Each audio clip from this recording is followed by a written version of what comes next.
Hello,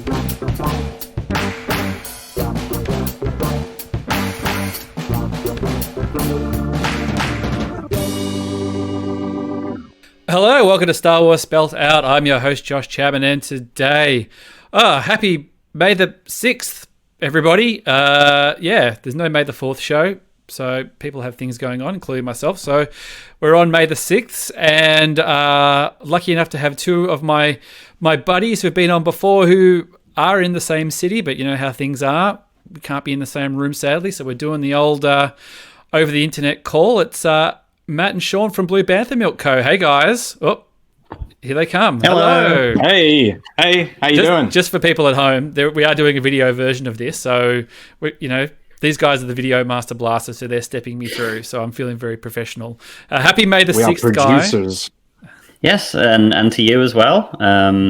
We had a good May the 4th and Revenge of the 5th, and then now it's just the 6th, right? Or is there one for those? Well, I don't know. People debate this. Like I saw a poll going around on Twitter today. People were saying, is it Revenge of the 5th or Revenge of the 6th? I'm like, why would you want a day in between? You want two consecutive days. Is there a better way you can put 5th in? It's 5th. Well, I've seen 6th actually does work better, but you need something for 5th to take its spot. Yeah. The one I like for 5th that I've just seen is Cinco de Kylo.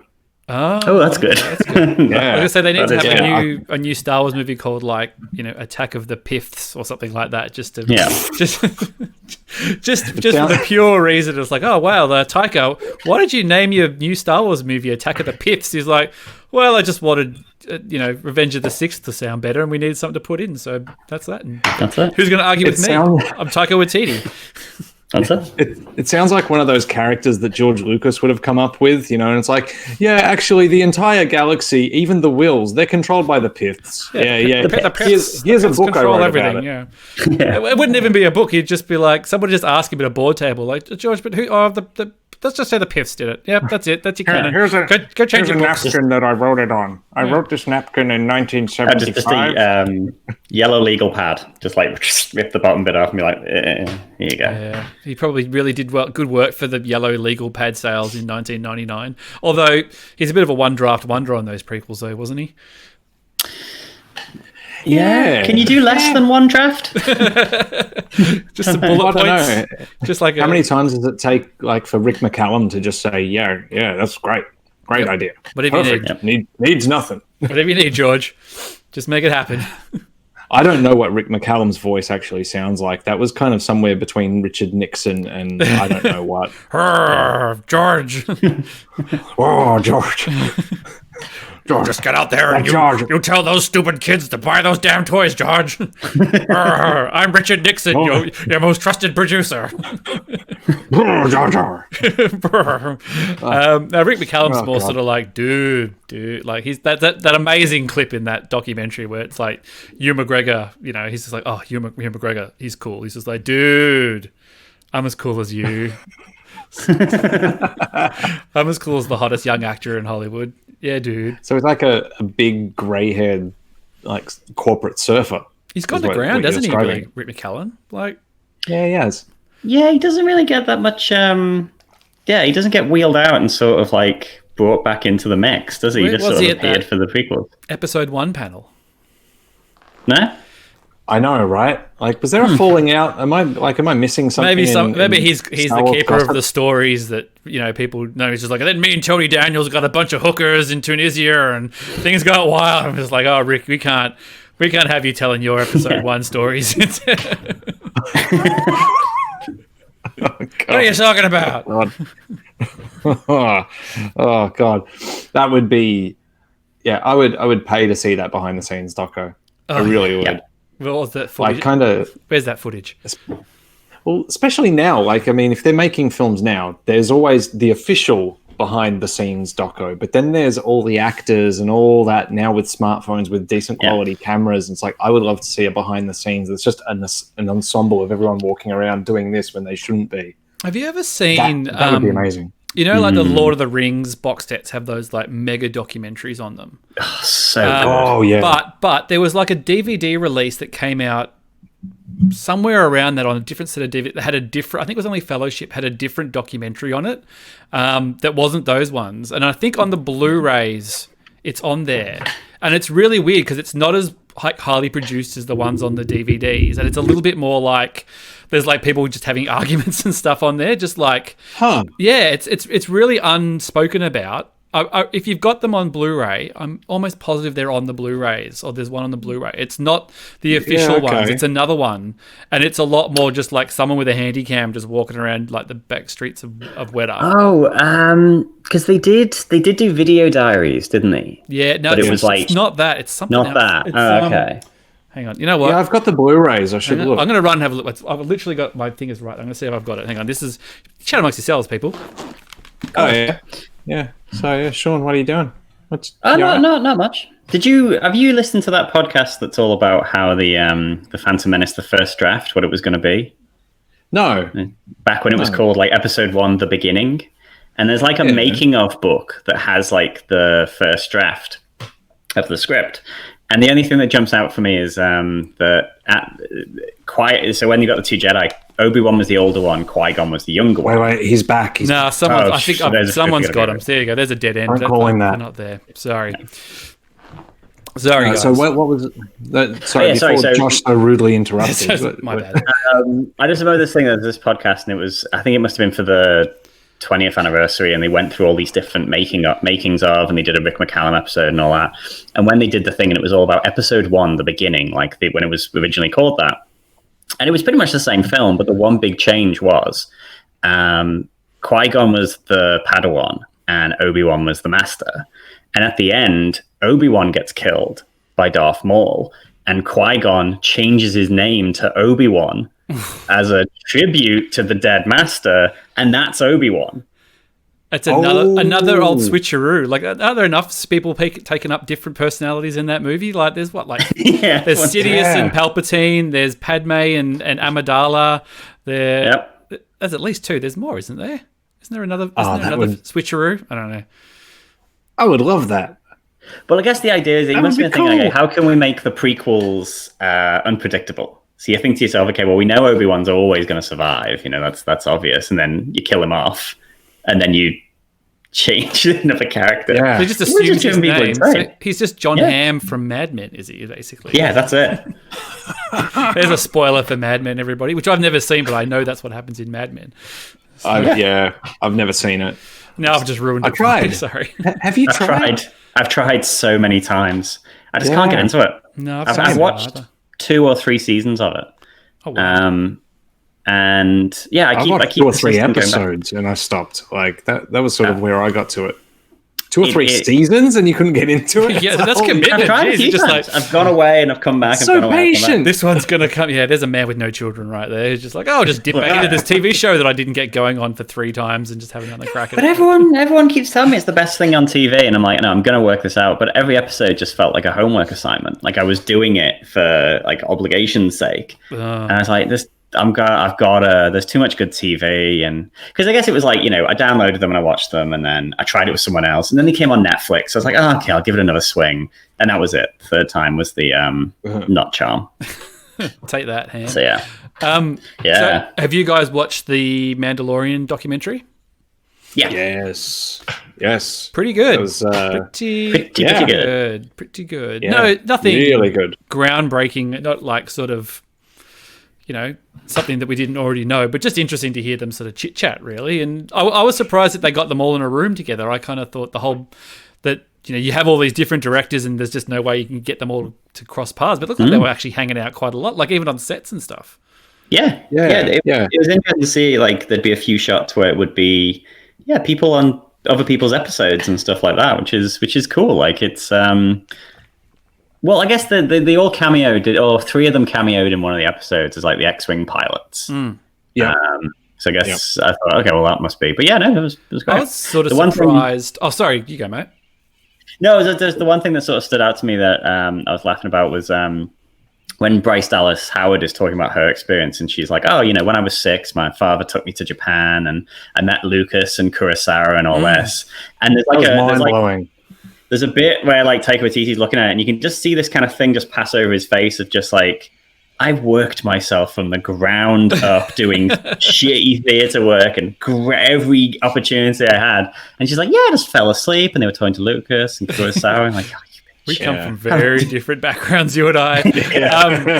I was just surprised that like Favreau was there every day. Like I kind of thought that he sort of had the idea, and obviously he's a big name. He'd be like, well, I don't have the time to commit to this, so I'm going to hand it over and blah, blah. But it looked like he was pretty much there all the time. So I guess he's just like, well, I'm not going to have to problem solve what comes with directing, but I am actually going to sit here and mind the baby, so to speak.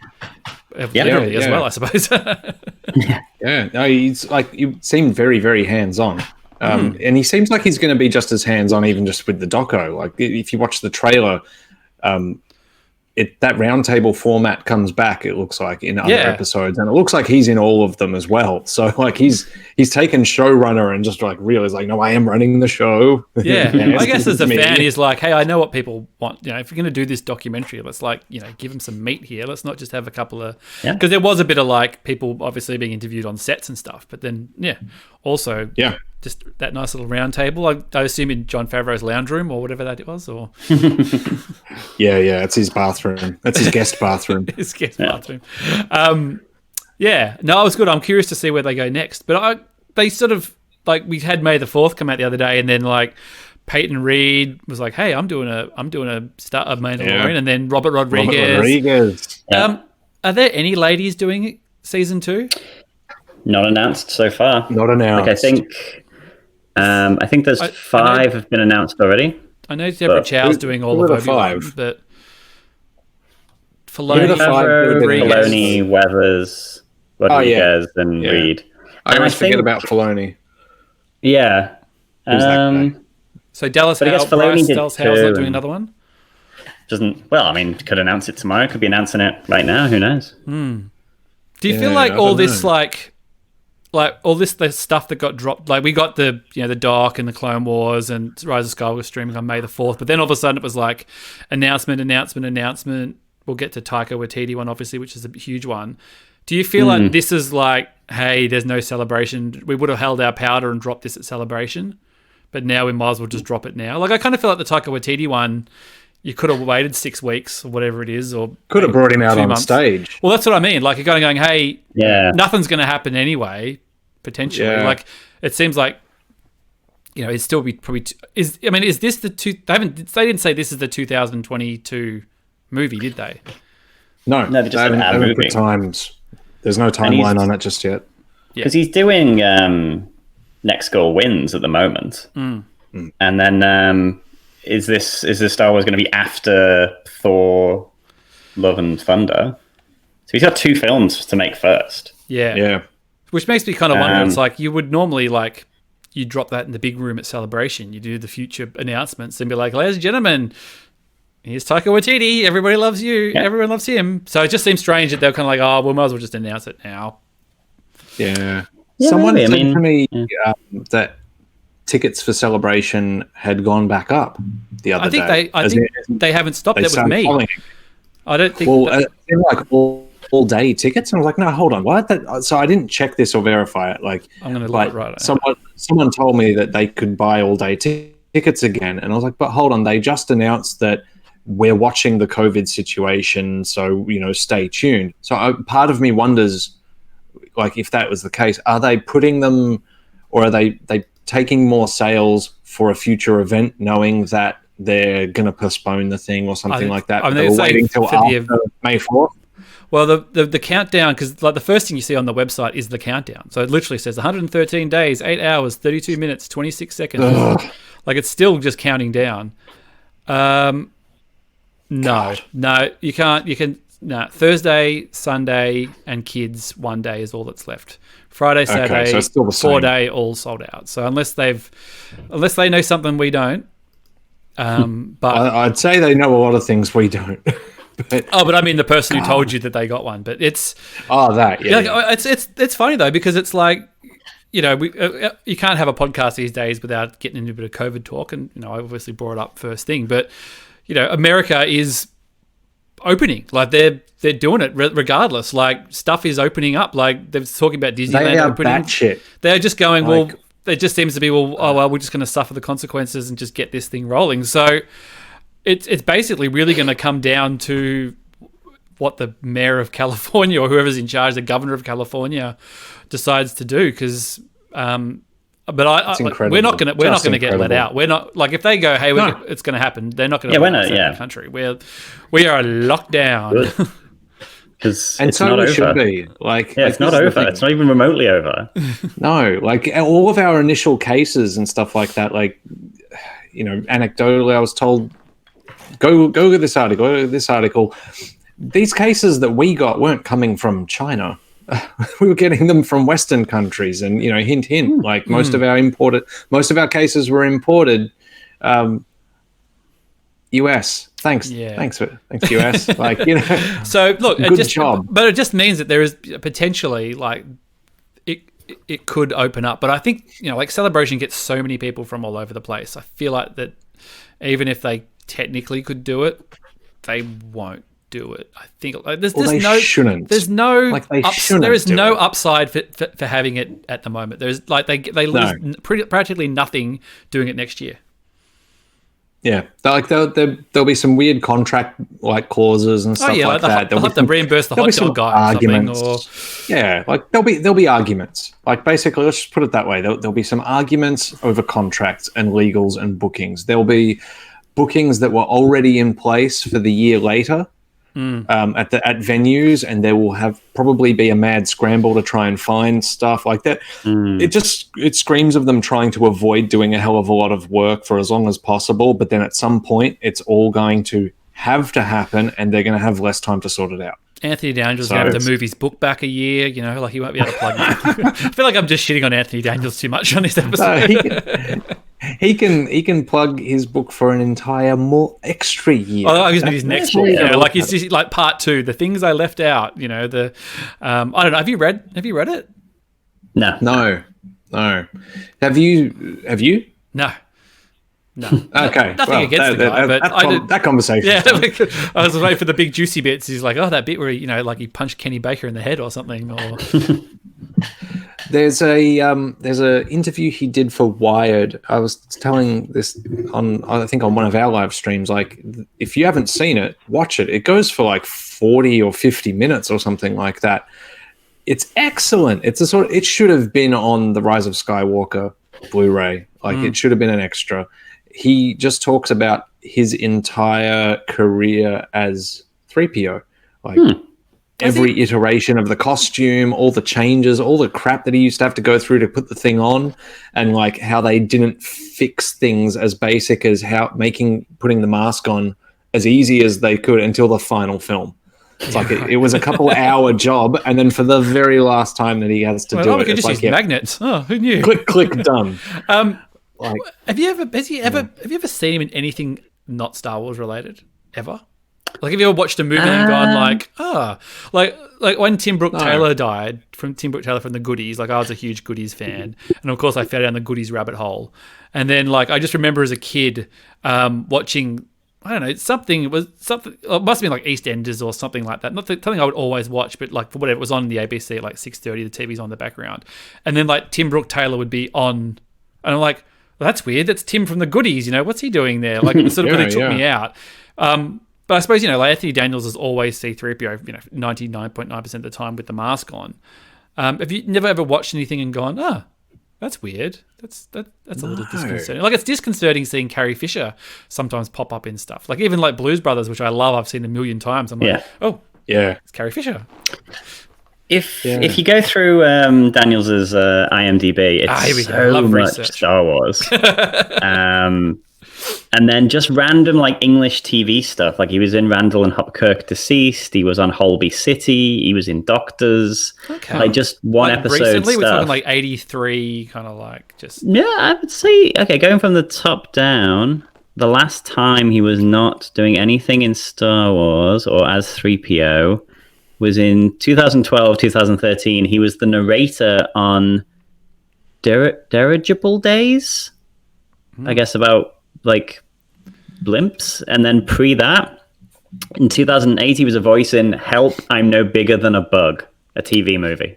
But all the rest of it's just Star Wars. Yeah, right. All the way.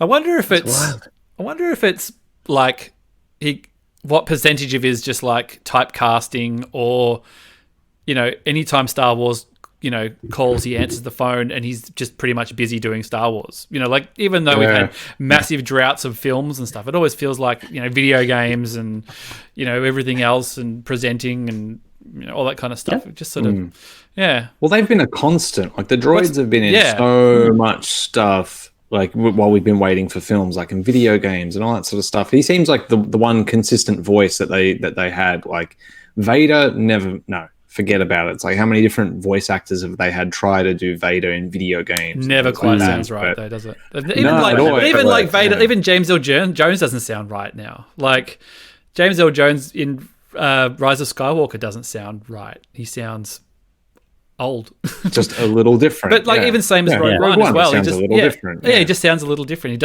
doesn't sound the same as he does. I think sort of like Empire is sort of the perfect Empire Jedi is the perfect pitch where he kind of nailed it. Age grizzles you, like your vocal cords. Look at all of us. True. Your vocal cords aren't in the same condition. Like they're not going to sound the same. I mean, like Carrie Fisher sounds very, very different. She wasn't actually that old. She's the same age as my mum. Like I kind of like see my mum and I'm like, oh my God, like Carrie Fisher looks 20 years older than you do. But I think she lived a bit, she lived a bit harder. Harder life. Partied harder. They tried to get Al Pacino to do like when they did a Godfather video game, and they said to Al Pacino, "Now, can you come back and play Michael?" And he was like, "No, listen to the sound of Michael Corleone in the Godfather movies. His voice is quite high. Yeah, he's all like this is like that's my brother. He's got like don't ever go against my family now. Yeah." He couldn't do it. Now it's just Al like, Pacino. The 90s really ruined him. Like that, he destroyed his voice. He got a Oscar for Sense of a Woman. He was just like, oh, I'm good now. This is me. Yeah. I got an Oscar for doing a big performance. Didn't he audition for Han Solo? Yeah, is that true? Yes. Yep. He did. It was him, Christopher Walken, Kurt Russell. You can actually watch Kurt Russell's screen test. And it's Kurt Russell's aged amazingly well. It's like people talk about like Indiana Jones keeps getting pushed back, and Harrison Ford's like 77, 78 now, looking old. But like originally it was supposed to be Magnum PI. Tom Selleck. Tom Selleck looks great still. Like I could buy Tom Selleck as Indiana Jones. If he'd been Indiana Jones in '82 and running around now, like still got the mo, still looking good. What go for it. No. I got to see what he looks like. I'm looking this up. Tom Selleck. I've never thought to look to see what to he check looks in like on Tom Selleck. He's got to have the mo. What's he doing these days? Oh, of course, he's going to have the mo. Oh, he's in like a cop show or something. I'm sure, or he's on like CSI, or he'll be getting work. It won't be great work, but it'll be work. Oh yeah, I think he's. Oh yeah. I mean, he's obviously dyeing his hair. Yeah, he's definitely in the Just for Men club. Like, absolutely. Well, you can. I think that's another one as well. You can watch his like. I think his eyes done as well. Anyway, on the Indiana Jones box set, you could watch all the screen tests and stuff. Yeah, and like Sean Young and stuff like that. And I remember, wasn't it a whole thing with that where? Am I thinking of Star Wars? Or am I thinking of Indiana Jones, where Harrison Ford was brought in just to read against Star people? Wars was, yeah. That was Star Wars, okay. Because he didn't want any American graffiti kids in it. Apparently, that was it. Yeah. He just wanted Harrison Ford to just fix his door or something. Like that. Yeah. How weird, isn't it? Like being in like the life of an actor. Like one day you make an American graffiti, the next day you're just like, banging a door together. My cousin Angus, who's been on this cleaning show, pools and then something else. My cousin Angus, who's been on this show before, he was one of the Packed to the Rafters kids, and he acted. He was in movies and all sorts of stuff. And then he's just like, you see him at Christmas, he's just like nothing's happening, and then all of a sudden, like Packed to the Rafters gets brought back by Amazon. He's just like, ching ching, I'm back, baby. That's amazing. It's a tough life, and he mentions it. I don't know if you've heard the episode, but he mentions he auditioned for young Han Solo. So Which he didn't realize what it was until after the fact. Like he wasn't, the lines were, he goes, the lines weren't like, Chewie, pass me that. It was just, John, pass me that. Yeah, John, this is the Millennium pass Falcon. Me that wrench. It was just like, you're at a party, you're a cool guy, you're kind of act like Chris Pratt, I think they said. I was like, oh, like weirdly religious. But yeah. God, I really don't like that guy after finding out all that stuff about him. Like when his actual personality and all that came out, I was like, he left Anna Faris. Like, wow. Anyway, who does that? If I got a Pratt cast, absolutely. So I know you guys did your big, your Clone Wars recap and your video and all that kind of stuff, and everything we do is big, Josh. I know that everything is big. You go hard or you broke the home. Internet, but I'm gonna quiz you again on it. Big mistakes, errors, shit. It's all big. Fights, big tears afterwards, big finger pointing at the other person. Big arguments, big blame, big guilt. Big kebab. So, was it worth it at the end? Like, I mean, they stuck the landing. It could be any sort of question about that. Like, I mean, personally, I felt like the first 8 episodes were pretty much just sort of parallel with average Clone Wars stuff, which is fine. It was as good as it normally was, and it felt like that they were really just concentrating on these last 4. That was sort of the reason to bring it back. Is that what you guys reckon? Or Sean, you Yeah, no, I mean, I think it maybe they just kind of got the team together and just like, right, 99% of the work is going to be this. Mm-hmm. A few people who've drawn the short straw, get some old episodes and just spruce them up and get them the fuck out. I'm sorry, I can you can swear. It's okay. Excellent. But yeah, I think it seemed like all the effort was put into making just this cool movie at the end of the series, just to wrap everything up, and it was perfect. I thought. I can't knock it. What he said, definitely what he said. Like, they stuck the landing. We said on our stream, like, just the way that they could wrap up the story without having to do silly montages. And then they ended up there, and then this happened. I was a bit worried that they were going to do a bit of that as well, and they didn't have to. It's great because Rebels was there to pick up that slack with those characters. So Darth Maul was a bit more. Nailed it. I quite enjoyed Darth Maul. I didn't love Darth Maul in Rebels. I'd have to go back and rewatch maybe, but I did like he was a bit more. Maybe he just had his marbles a little bit. I don't know. Like, I just kept like, there's a bit less. He just seemed a little bit more in control of his shit. I don't know, but that's my new ringtone. Thanks. Is it giving you your best Kenobi? No, just you doing Kenobi. Whenever you call, that's all it's going to be. Like, here he is again. I want to go back and watch Rebels after that, just because, obviously there's a time gap and all that, and he's a bit more weathered, and he's sort of worn down by whatever has happened in between. Spat out by the end, isn't he? Yeah. Yeah. So I expect him to be kind of different, but yeah, I would like to see how his, I guess, all this new information carries forward. Yeah. Because that's the brilliant sort of part about that character, is just how layered he becomes by the end of it, from something that could have been executed so horribly. Like, he was the biggest one-trick pony to start with, wasn't he? Really? Yeah, and that trick was being cut in half and dumped down a hole. But like, kind of looking cool, and that was about it. Like, he had a couple of cool moves and he looked cool. And that probably should have been the end of it. And especially when you kind of like bring him back, you're like, oh god, like what are we doing here? Like, spider legs. I'm really glad they didn't leave it though. Like, really thinking about, like, if someone had told you years back and said they're going to bring him back, you'd go, what are you doing? Why? Like, and I think even Filoni said that in one of those behind the scenes videos they put out on YouTube. Like, he would have been like, huh? But it works. Like, did George say that? Someone said it. Someone up there it's just like don't. That's a terrible George idea. Lucas just like, just bring him back. But you think cut in half? Just give him some spider legs. Do I have to do everything? I have to think of everything right here.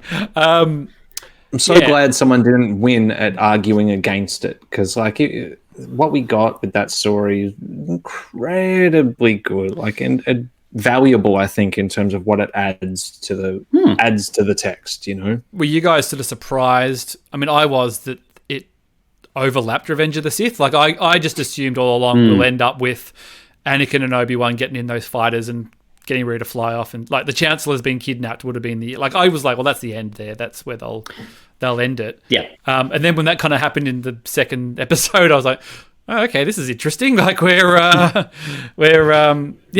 it, like, you know, it was really that sort of, you know, that you cut the scene, like the Revenge of the Sith scene ends, and then the conversation keeps going on, and Ahsoka walks in the door and stuff. And I mean, that was a big surprise for me. I wasn't expecting that at all. Yeah, because Filoni had made such a big thing as well with Rebels, because everyone was sort of like, oh, Rebels is going to finish with the Battle of Scarif. Like that was going to be, or was even going to end with like the Death Star. People were taking it as far as that. And he was sort of like, no, we're telling our own story here, so we're going to wrap ours up. All that other stuff, you know, all that stuff, we don't need to show you that. We're going to wrap this up here. Which they do. So I was thinking the same thing as Josh. I thought it was going to get right up to the point where the next movie would start. Yep. But as soon as, like you say, as soon as it's like, oh, we've been called back to the capital, Grievous has attacked it, you're like, oh shit, this is gonna get wild. The difference with Rebels, I guess, is that they're separate.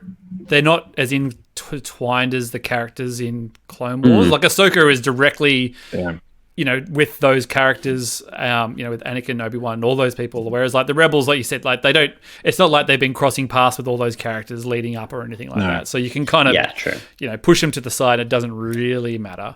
It's called the Clone Wars. Like it's like gotta show it. You got to show who's involved in a sense. Like, you know, even just that.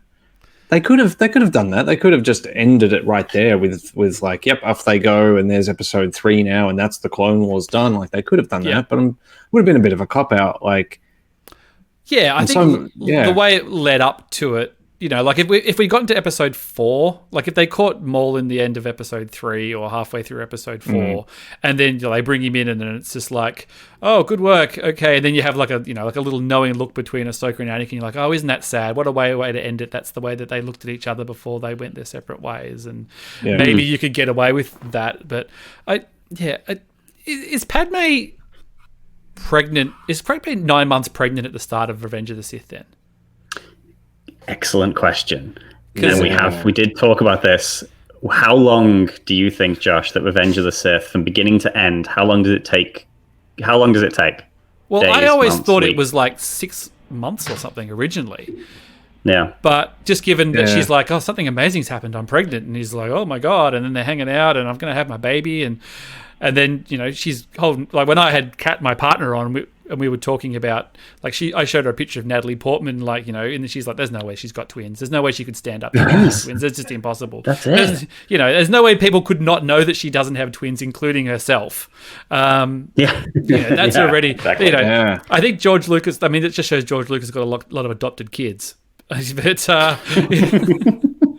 don't know, does he have any biological children, or are all his children adopted? Not that I don't know, actually. Good on him, but obviously if he's never had to go through having a pregnant partner before. Oh no, I think his wife now, because he had another child recently, didn't he? Did he? The last couple of years. Like I think he got married. Yeah, he married a lady a couple of years ago and had a child, I'm pretty sure. But I mean, he's already written a movie. Okay. Like he's probably sitting there going, oh my God, like who knew a pregnancy goes for 9 months and that, you know, that this happens and this happens. Like nobody told me. I had no idea. If I'd been writing Revenge of the Sith now, it would have made a lot more sense. I think he's got a daughter or something, I think. This got me like really puzzled about the timeline now, because he's adopted 2 children. How long does Revenge of the Sith take place over? And at the start of Revenge of the Sith, they're coming back from saving the Chancellor, and Anakin learns about the pregnancy then, right? Like that's when he learns about it. So it's after that. Yeah. So then how long does that Clone Wars arc take place over? Because they go off to save the Chancellor in episode 1. Mm-hmm. So then what's the gap between that happening and then episodes 2, 3, and 4? Because also then in isn't the Bad Batch arc, doesn't Anakin or they do a video Anakin call with her, and she's already got like a bump, and she is holding a. Yeah, but he doesn't. Yeah, he doesn't look. He's got Lucas. He's been well trained to not. He's been well trained to look her in the eyes. It's like, hey, the eyes are up here, mate. I'm Natalie Portman. Yeah. Where the hell's the timeline? I don't know now. Yeah. I'm really confused. I just want to see a photo of her at the start of. I've got to find a photo of Natalie Portman in that first scene, and see if I can get an idea of how big she looks. Like that one when they come back, and he tells her, "I'm playing a dangerous game here, going to screen caps, Star Wars screen caps." But anyway. Are they going to have to do like a 4K Blu-ray version of Revenge of the Sith where someone just gets like the Photoshop bulge tool and just goes boom? It just brings it out. What the Instagrammers use on their butts for fitness profiles. It's just like, look how big my booty is. And then someone just goes, and it's just like you've been diddling the backgrounds. Yeah. All the background behind Padme is all like blurred, all wanged, distorted. It's like, see, she was showing. Always. He's just not considerate. He doesn't pay any attention. Yeah. I've almost. Have you found the picture? I'm just going through. Like I've got to go through the whole goddamn movie here. They're still trying to crash the plane. This is what happens when you don't have the files here handy. Oh, here we go. They're seeing him off. So Lucas has 3 adopted kids and 1 kid born via surrogate. So it's possible he has never seen a pregnant woman. Oh, well, there you go. It's just all happening in a different part. When you get the still up, I think you can share Can you share your screen on this? Oh.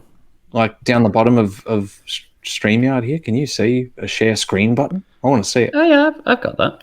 Share my screen. Yeah, so when you get the still up, share it. I'm just about to get it here. I'm just trying to...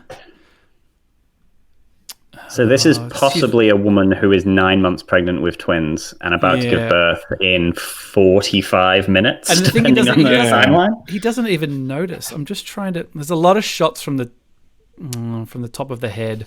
I'm just trying to see if I can find, because there's sort of a wide shot when he approaches her, but you can't really, because he sort of he kind of does his little run over. Because she's sort of standing in the background while they're having the little meeting and things. Yeah. It's what? It's pretty sneakily done. It's all from the back. You can't see the front of her, and then it's all sort of shot from the neck down. I'd have to check the. Yeah, we could be here all day. I'll see. I have to find something, but to be honest, she shouldn't be telling him, "Hey, something amazing's happened." Like the first thing he would be like, "Holy crap, what is going on there?" She'd be like, like full of twins. Which, so that means that, if you go, all right, let's assume that the pregnancy gestation time is the same it's 9 months. Like it's not different for humans in a galaxy far, far away. What's it, 3 years between Revenge of the Sith and Attack of the Clones? Yeah. So that means you've got to you got to go back to is there a Clone Wars episode where Anakin and can we pinpoint that episode now? We need someone to go through where they've gone off. Yeah, you go to season 4 or something like that, go there's an episode where they're hanging out. It could be when he's pretending to be her guard. Yeah, he's don't worry, pretending to be her security and bashing her friends from the past. That's a real turn on, I think. When you do that. What's his name? Clovis? The Rush Clovis episodes? Clovis. Yeah. You reckon that's Clovis. God damn Clovis. Because apparently that's how it works. You want to show that you're a strong man, right? So just is that your ex? You beat him up. Yep. And then you impregnate her instantaneously. That's how you woo people, apparently. Yeah. And then you're just I've totally got one on, baby. It's all right. Now come here, and it's like Casablanca style, just Now off to the sieges of the Outer Rim for good 9 months. I'm sure nothing will happen. And don't message me, baby. Don't want to hear about it. Timeline. Sorry, this is going to bug me. This timeline's going to bug the hell out of me for a while. I can tell you now. I might actually bring up Wikipedia while we're chatting. See if you can figure that one out. 10 years, isn't it, between Phantom Menace and Attack of the Clones, yeah? 10? Yeah. So he goes from 9 to 19, is it? Or 10 to 20, roughly? What is he in Phantom Menace? 7 to 17? No, he's older than 7, isn't he? I thought he was 9 or 10 in Phantom I thought he was Menace. 7. Old enough to do it. I don't know. Is that... I don't even know what that means. So that means all right, Padme's I'm on 20. Wiki. Yeah, so Padme's 14 in Phantom Menace. So she's 24 in Attack of the Clones, and she's 27 in Revenge 9. of the Sith. Okay. And Anakin is 23, 24. So yeah, he's 9 in Attack of the Clones, 19 in 9 in Phantom Menace, 19 in Attack of the Clones, and a lot of people just focusing on that age gap. Yeah, there is a bit of that. All right, here we go. I've got the timeline. All right, here we go. Here. All right, So let's sort this sucker out. Did we ever find out how much time passed between Last Jedi and Rise of Skywalker? Is it a year? Yeah, I think they said, didn't they? It's supposed to be a year. Okay. Was it ever officially? I think John Boyega said a year, but I mean that might have been before. But I do like how John Boyega gives 0 Fs now too, which is very nice. Yeah, doesn't give a shit. He doesn't care about much at all. He's good. He's like, I've been buttoned down for a while, and now just people forget. He grew up in a rough part of London, and he's probably got some attitude. Why not? I'd say a little bit. But Let's see, does this work? Oh, all right. So here we go. Wow. Here we go. So this is going to be completely look at useless this for people screen listening share. in, but Matt has brought up a little timeline here. I do like that someone's already gone to all the trouble to do this. Yeah, Wikipedia is amazing like this. Okay, so where are we at? So we're at Clone Wars season 4, 5, 6. Okay, so 4, 5, 6. Wait. 7. Here we go. Yeah. So according to the timeline here, we've got Dark Disciple, go back, season 6, episode 13. So Sacrifice, and then some of the unfinished episodes happen. Then you've got Dark Disciple. You've got then the Darth Maul, Son of Dathomir comics. You've got the Kanan comics. Great comic. Yeah. And then, so here's the timeline. So season 7, 5, 6, 7, and 8. So the Martez, is it Martez or Martel? The Martez sisters. Yeah. Yep. Arc is first, technically. Yes, of course it is, because he's still on Coruscant. Yep. Then it's the Bad Batch. So they're even mucking the order around. Like, they hadn't learned their lesson from the last time. They're still frigging around with the timeline. Yeah, so it's 5, 6, 7, 8, 1, 2, 3, 4. And then this is weird. They've put 7, 9. So they've put Old Friends Not Forgotten as the next episode because it occurs prior to and concurrently with Revenge of the Sith. Then it's Revenge of the Sith, and then Phantom Apprentice, Shattered, and Victory and Death. Yeah, okay. So that's where it all sits. Because Victory and Death ends after Revenge of the Sith. Yes. Yeah. So that scene when the Martez sisters and Ahsoka are leaving Coruscant and they have that Return the Jedi thing with Anakin and the Imperial officer. Oh, yeah. So Anakin's still on Coruscant as that.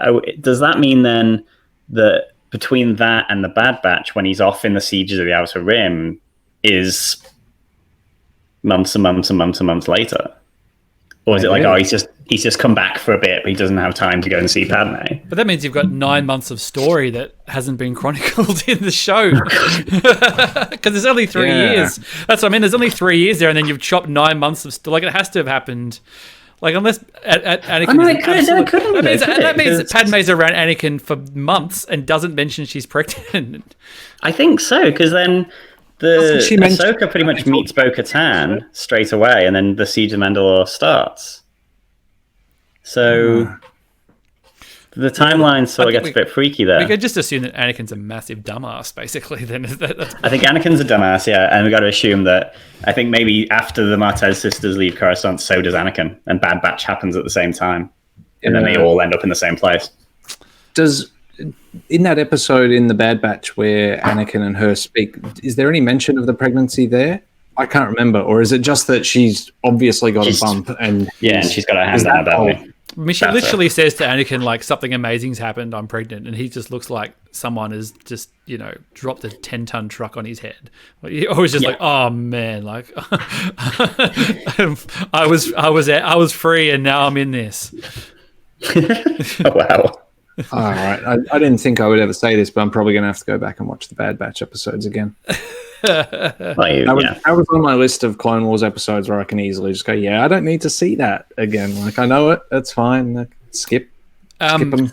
Let's just pivot. Let's do a little pivety 360 and go back to where we started, because we did mention it. We didn't really touch on it anymore, but we should get a little bit more on this new Taika Waititi Star Wars thingy that's happening.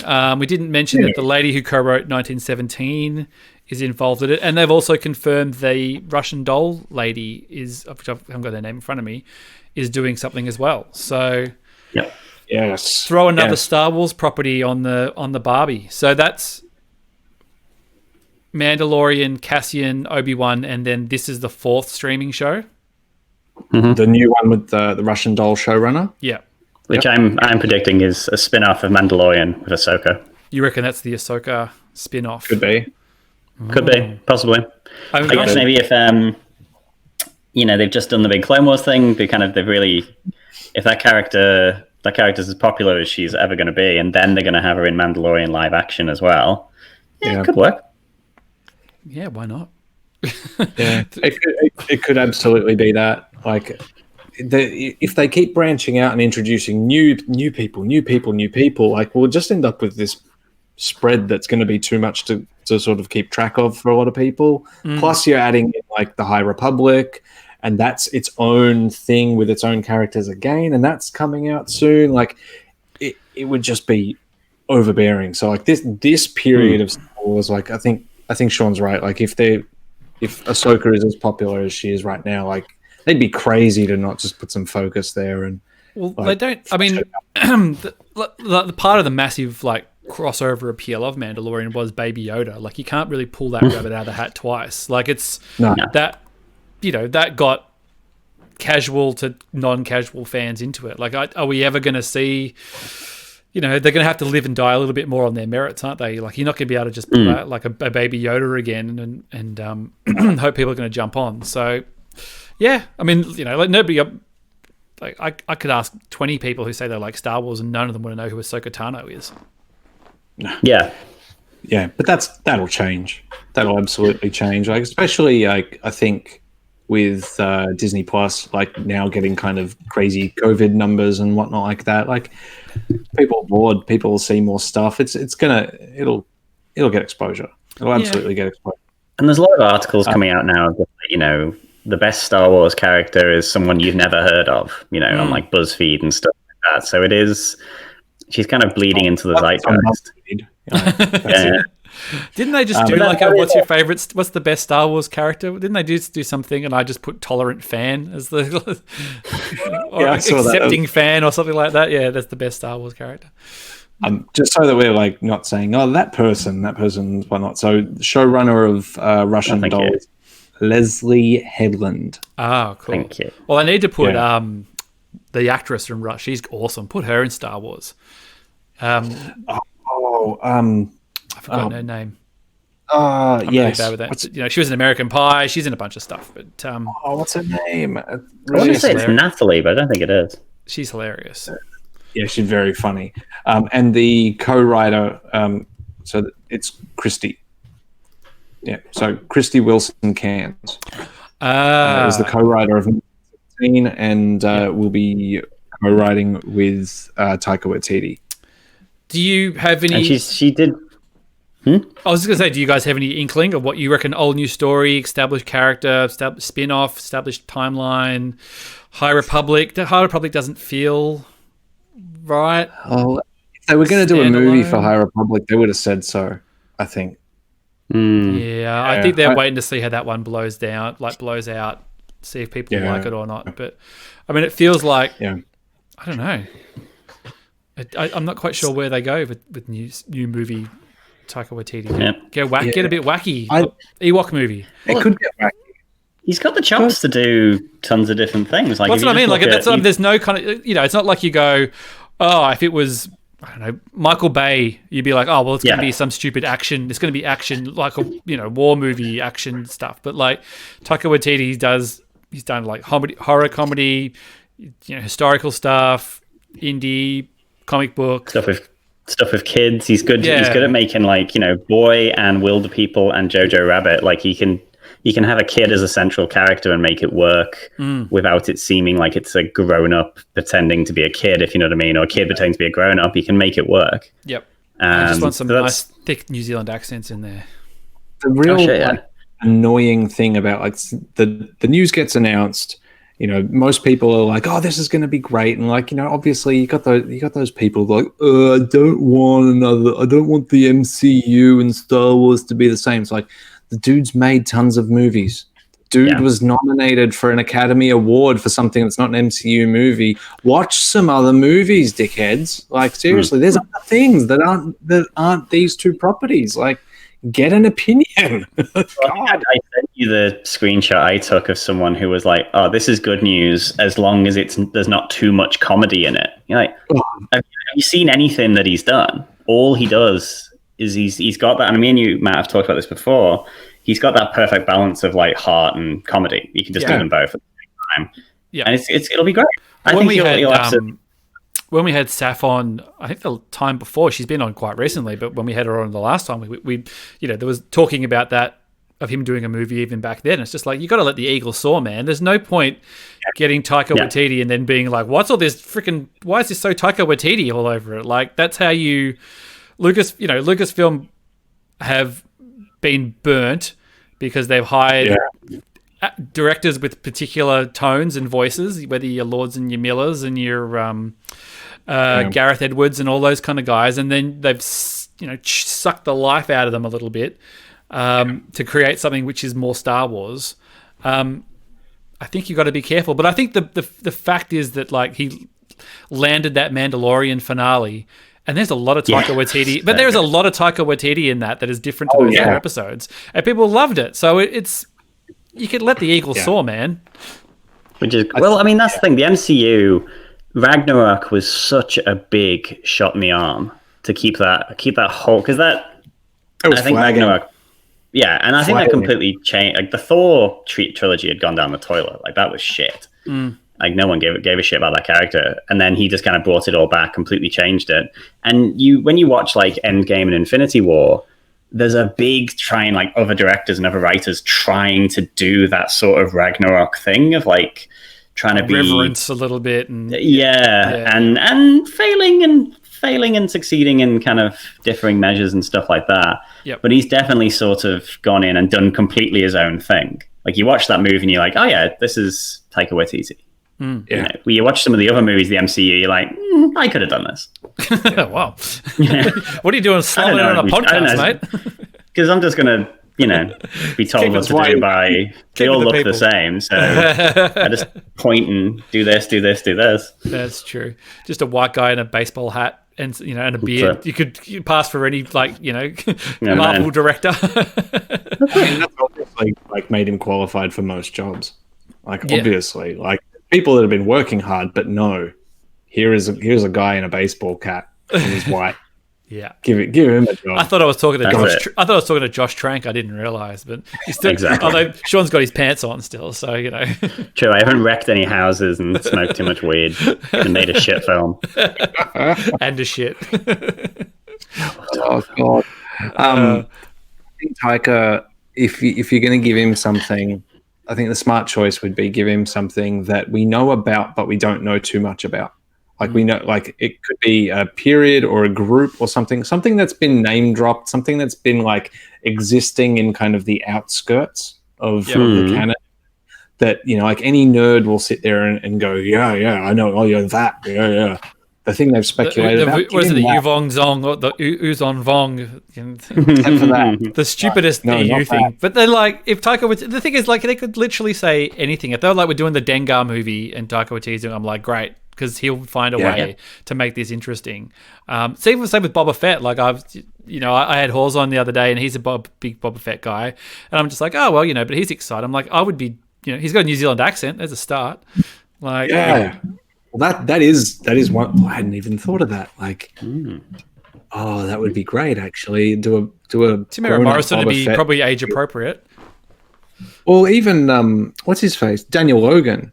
Yeah, you could do that. You do that time period, where he's becoming Boba Fett, and you could do it with Danny Logan. He's the right age. He's got the accent.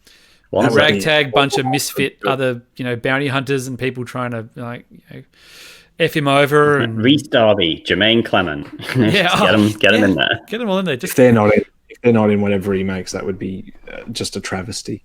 Well, there's the lady. There's a lady he has in all his movies who plays she's the policewoman, I think, in Wilder People, and she's like God, Jeff she's Goldblum. incredible. She's hilarious. So I just want to see her in there in Star Wars as well. That'd be awesome. Yeah. And I want some like really, really niche Aussie, New Zealandy kind of references, like they had in Ragnarok, like the Grand Master's car was called a Commodore. Oh yeah. I want more of that sort of stuff in it as well. Film it in New Zealand. I think we touched on this. I touched on this a few weeks ago. Like Australia and New Zealand are looking like we're going to get out of this COVID-19 thing a lot quicker than a lot of other places. There's a great big bloody bunch of movie studios here. Like, they own Fox Studios again now in Sydney, I assume. So, I'm sure that's part of the deal. So, like where they shot episode 2 and 3, like I kind of thought maybe they'd shoot Obi-Wan there anyway, because Ewan McGregor spent a lot of time in Sydney. But the Dockland Studios are apparently incredible. Like my brother-in-law works as a location scout, and he's saying like, yeah, they've done tons of stuff over there. Like this final season of Preacher was all filmed there. Oh. And when you watch it, like they do actually move the show to Australia for a bit, which is quite funny. But like all the stuff that's set in Texas, he's like, yeah, no, we built that on a set. That diner's something we built and so on. And it's incredible. It's time to start shooting Star Wars in Melbourne, people. Come on. Let's yes. give us a chance. We're all cooped up inside. Like let's have Taika come to Melbourne, shoot the Boba Fett adventures or whatever it's going to be, and and we can try and get on set, because if we need to be able to get anywhere near it, but well, I mean, someone needs to do Star Wars links. Exactly. Why not why not us? Guys, thanks for coming on, taking time out on your busy schedules to jump on here and have a little good chit chat about timelines and pregnancies and all that kind of stuff. And so, what's going down in Blue Bantha Milk Co world at the moment? Well, I can tell you what I'm editing quite slowly, very slowly. We got this video about circular referencing, which is basically when you have something that inspires another something that then comes all the way back and re-inspires the original thing. Like the good example is Dune inspires parts of Star Wars, and now you can see visual elements of Star Wars influencing the new Dune, whether they know it or not. Like, yep. I don't even think you don't talk about that specifically, but it's just that's a good example. Yep. Like so we're editing that at the moment slowly, and we've got a few other ideas in the pipeline. What else we got going on, Sean? Got anything else going on that's worth mentioning? I'm trying to put together a script for. We keep going back and forth on this and kind of like how to do it for when the quarantine's over. Doing a reaction video for the Phantom Menace trailer as though we watched it in 1998. So you're going to get some 1998 haircuts going, and so we could go put on South Park t-shirts and be blissfully unaware about 9/11, and then just that'll be fine. It's like, oh, guys, can't wait to go for a holiday to the World Trade Center, and just so kind of trying to put that together, but I probably will cut that stuff. Kind of do some fun stuff and have a bit of an experiment. Like we got stuck on the road to 9 for very, very long, so it's nice to sort of have a bit of time to not be as hectic with our schedule and sort of let things grow, which is nice. Awesome. And try new things too. Like, I mean, God, one thing we never settle down on and just say, this is the format, this is what we're going to do. YouTube loves this, doesn't it? The algorithm loves it when you just keep changing things. It's a good time to, when there's sort of like stuff's up in the air and we don't know what's going on, it's a good time to, try a few things, get a bit funky. See what works. Yeah, exactly. I mean, the whole thing's fun anyway, right? So if we want to try something, we'll try it. Yeah. Yep. No rules, man. No rules. So where can they find your stuff? Facebook, obviously YouTube, Twitter. Got YouTube, so you just go to YouTube and search for Blue Bantha Milk Co. Or if you're watching this on YouTube, you can see the URL there. You can find us similarly on Facebook, so facebook.com/Blue Bantha Milk Co. Or you can tweet us at Blue Bantha Milk. No co in that one because not enough space. But yeah, that's us. Impressive. I'm still just impressed by those little doodahs that you're putting up on the screen. But I'm going to try it now too. So. If you if you want to get in touch with us, you can follow us on Twitter at Star Wars Spelt. So there it is. Oh man, this is cool. And if you want to buy some of our stupid T-shirts, you can go to TeePublic. We've just got a new one, a new Mon Mothma one, which people quite like. And if you, I haven't got the address, but if you're in Australia, go to Redbubble and get it there because it's way cheaper. So that's the way to do that. And I think that's it. And everything else is just at StarWarsSpelledOut.com, which has got the podcast, which you are now listening to, unless you're watching this on a video. So thanks, guys. Pleasure to have you as always. Thank you. Looking forward to having a beer in the real world soon. One day, mate. One day. Soon, even if we have to be meters apart, I think they'll lift that soon, won't they? Once they get enough COVID tests, it'll be 10,000, isn't it? 10,000 tests or 100,000 tests, and then they'll lift it. Well, actually, Monday apparently we're going to find out some stuff. So yeah, but the next time you hear us, we could be just sitting at a pub. We'll be the next time we have you guys on, we'll be at a pub and we'll be podcasting. Whether that's next week or in a couple of weeks, let's book that in. Let's do it, definitely. Away that we'll have to have our own mics and our own headphones just to hear whatever you're saying. Yeah, it'll be worth it. Awesome. All right, thanks, guys. No worries, mate. Thanks for having us. See you later.